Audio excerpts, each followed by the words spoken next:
Hi, this is Torsten from Ziklag Productions and ziklagproductions.com, taking a look at the new Ableton Live 9 and the new features that have been added and or tweaked. There's some real game changers, and we're going to build a track from scratch to show you some of the amazing features. We're not going to cover everything, but we're going to get pretty close, as close as I can. So bear with me in that. It's going to be very, very fast. I have two breaks. Drum breaks already loaded for convenience. These I recorded directly from source material. So this is not a loop. This is something that you could record in. You can beatbox and do the exact same technique I'm going to show you right now. I'm going to play these breaks. And you can hear that they already loop very well. And they're already matched to our tempo. I turned the metronome on there just to check. I already checked this one. And what I want to do is I want to create a new MIDI track that is referencing this drum track. So I want to boost some of the lows and add a new snare to juice up some of the mids and make this a much more rugged and durable track for club play. So I'm going to right click, and what we've done in the past is something along the lines of slicing to a new MIDI track and then changing some of the MIDI notes and adding our own kicks or snares, and it's been very cumbersome thus far. There's a number of different techniques, but now we have one technique to rule them all, and that is we're going to convert drums to a new MIDI track, and it analyzes the kick, the snare, and the hi-hat. When I double click on this new clip, we see that I have a hi-hat here, a snare, and a kick that are all of the timing information and the velocity information from our original sample are maintained, but in MIDI form. It pulled up a 606 kit that is stock in my Ableton, in my workflow, and I'm going to launch the whole scene so you can hear them together. Now you may notice that the snare is also hitting at the same time as the kick. That's because the kick that I chose, or the sample that I chose, has a kick that's too high in timbre, and occasionally when it hits, the algorithm thinks that both the kick and the snare have hit at the same time. It's not really that big of a deal, and it allowed me to show you another new feature that I think is fantastic. I'm going to select all of the sample, or all of the MIDI notes that I know are supposed to be the kick but are playing in the snare, and I'm going to click 0, and this deactivates them. You can deactivate MIDI information, you can deactivate your actual tracks, again hitting 0, notice it deactivates it. You can deactivate just about anything that is selected and can be deactivated, including instruments. Really, really helpful feature. So now let's listen to this and hear the groove. Much better, but it sounds cheesy. So I want to take you to the next step, and we're going to click Shift-Tab. And here we can see the drums that are playing in our drum rack that was automatically added. And we're going to use the hot swap feature, but instead of hot swapping for the entire drum rack, I want to just change the kick, the snare, and the hi-hat that we're currently using. And now you can hit Q, and it'll go into hot swap mode. If you're familiar with the browser in Ableton Live 8, you'll notice that this looks very different. We've separated our drums, our instruments, audio effects, MIDI effects. We now have a new section for our Max for Live plugins, etc. These plugins are my VSTs and my audio units for native instruments or whatever you're using. I also have a section down here where I can create my own folders. Now these are just referencing folders that are on my hard drive, and I've created one on my desktop called Live 9 Class, specifically for today's lecture. It has the two breaks that I just showed you, and it also has a handful of other recordings that we're going to be using. So what I have is my kick here in hot swap mode, and I'm going to use this kick. I click it once and we can hear it. There's my snare, there's a kick. Double click it to load it. So now it's down here. I'm going to select the snare. This is my cheesy one. I'm going to go to my Live 9 class. Double click. Here's our new snare. Much better. And same with the hi-hat. I'm going fast because I have a lot to show you. Simple. Now I play. sounds good. It's a little too bouncy because it maintained all of the velocity information. So I'm going to select both the kick and snare. If you click on the piano, this is both Ableton Live 9 and 8. Click and drag on the piano, you'll select everything, every note that was on those notes.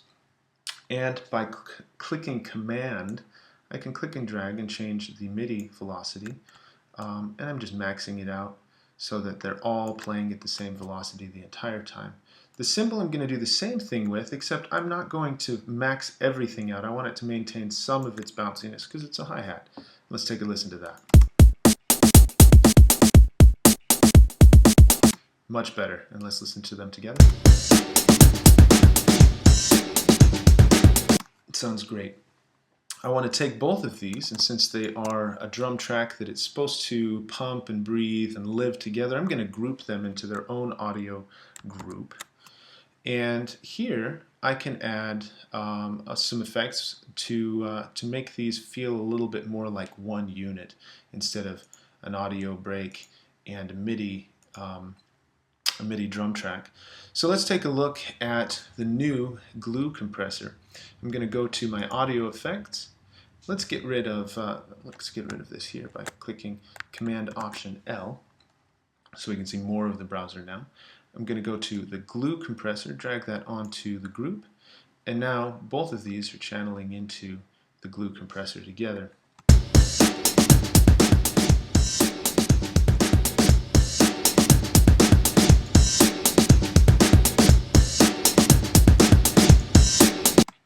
And so what we have is a master bus compressor modeled after an analog SSL board, and it just gives everything a nice feeling. And I turned on the soft clipper, changed the threshold, I can change the ratio here, and it makes everything sit a little bit better together. Fantastic piece of gear, also a number of features similar to the ones that you have in the old compressor, which still exists and has been enhanced. We're going to look at that very soon.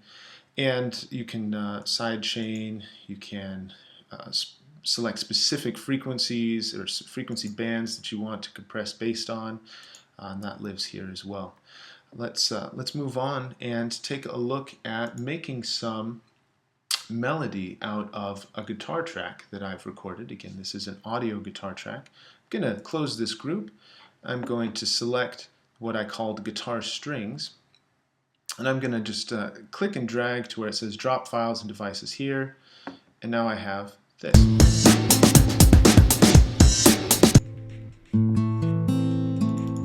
Double click to open.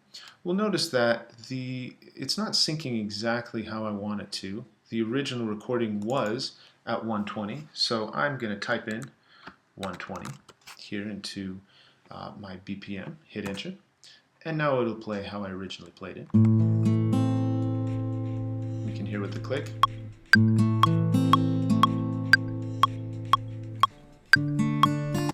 It's better, but it's still a little bit off.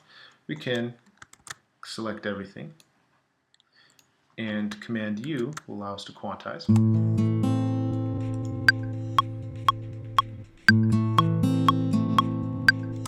And yes, there's some artifacts. I'm not going to change those. We could change the type of warping if we wanted to be complex or whatever. Again, this is in 8, Ableton Live 8 as well.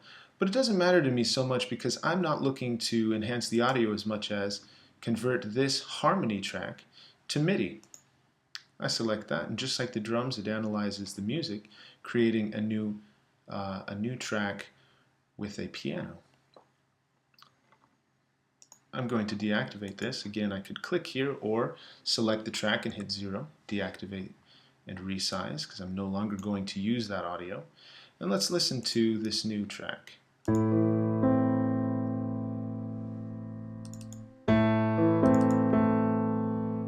This is the MIDI information based on my performance earlier, and I can delete or I can change the MIDI however I want. I have some pretty cool features added. For example, you saw me select some MIDI information here, and I can change the timing just by clicking and dragging right here. It allows for very fast MIDI editing. I can also select a specific chord, like this one, and I can force it to be legato. So now it sounds like this, which is not what we're looking for, but it's a very cool feature. If I want to add some variation to this track, I can duplicate the entire loop. Now I have two versions of it. For those of you who've used Ableton in the past, you're probably quite excited about this and may have to pause the video. It's absolutely phenomenal that you, in what used to take us 10 or 15 minutes, you can do in one click, and I now have a 16-bar loop instead of an 8-bar loop. I can select some of these chords and add some variation by inverting the chord, and it now sounds a little bit different. We're going to hear the different version here. And I can reverse the MIDI information here. And I can also transpose by clicking the transpose slider here. And now I've transposed that chord up. We'll undo and leave it how it was. So very, very powerful editing features available with 1 or 2 clicks. Quite fantastic. And now we have the original version of something I played on the guitar being played by a MIDI piano and changed some of the performance to add some variation. Let's listen to that with the drums.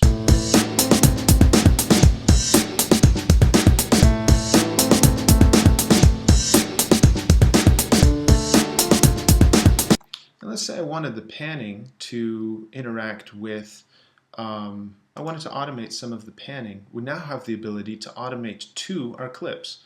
We need to make sure that the track is record enabled in our session view. This button allows me to automate, to record automation to a clip, and I have this brand new record button, which is actually the session view record. So I click here, and now anything I automate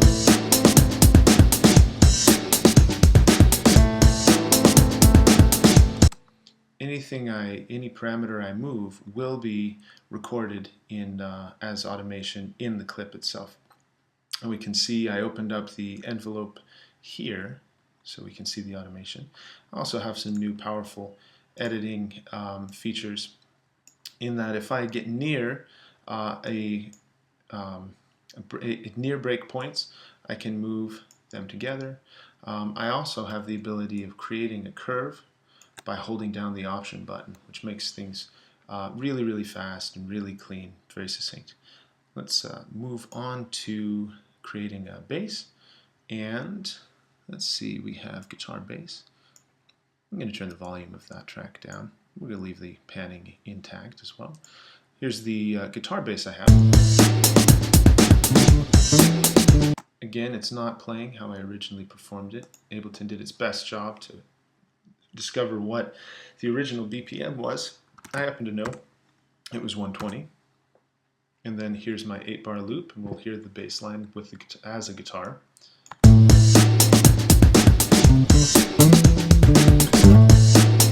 Surprise, surprise, I'm going to right click. This is going to be a melody. I don't want overlapping notes in a bass line, so I click convert to melody, and now it's creating another MIDI track, and it pulls up an instance of analog inside of our instrument rack here. I'm going to click play after I deactivate the original track so we can hear what that sounds like.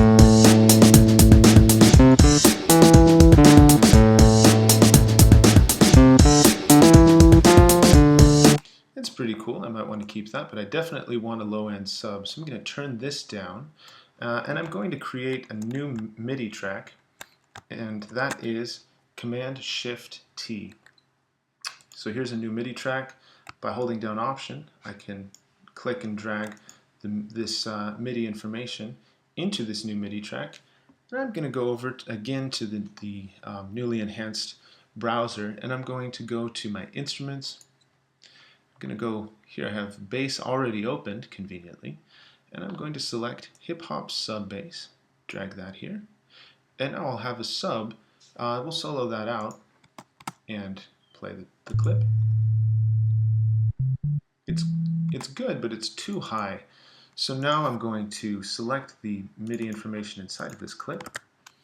And I'm going to transpose all of it together with the transpose slider, again a new transpose slider, down an octave, and it sounds like this with the whole track.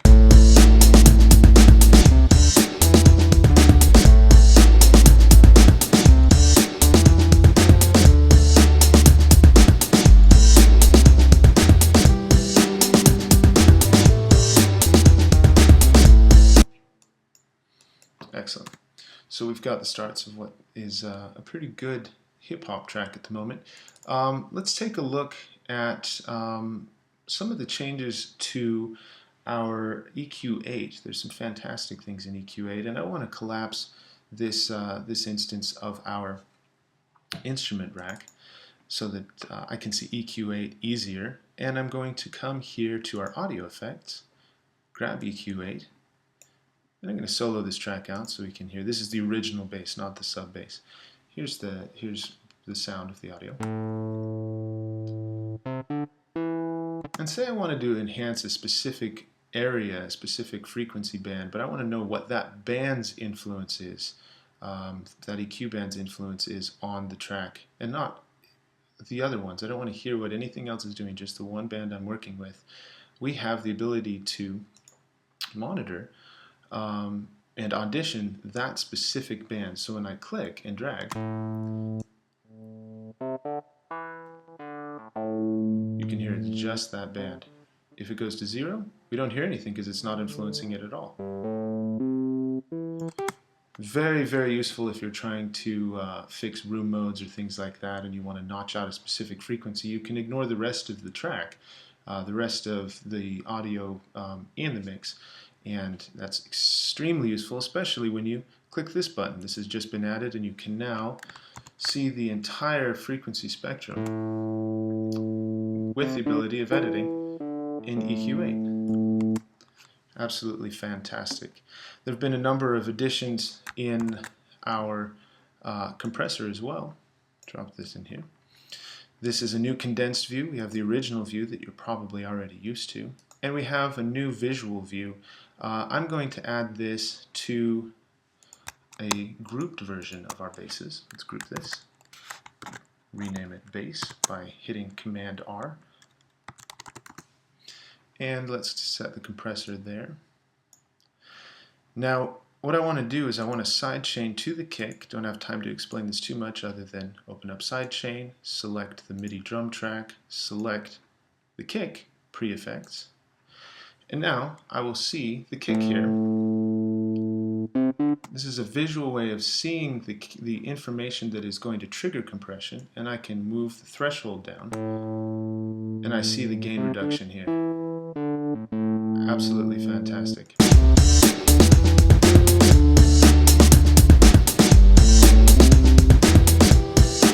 So these are some new features that have been added to Ableton Live 9. There's a lot more that we didn't get to, including some features added to the gate, a lot more to do with the glue compressor. There's more MIDI editing that's absolutely fantastic, and there's more videos to come, but these are the main features that I've fallen in love with and have made my workflow a lot faster, more efficient, and keeps me creative longer. So my recording sessions and my mixing sessions come out more powerful and more impactful.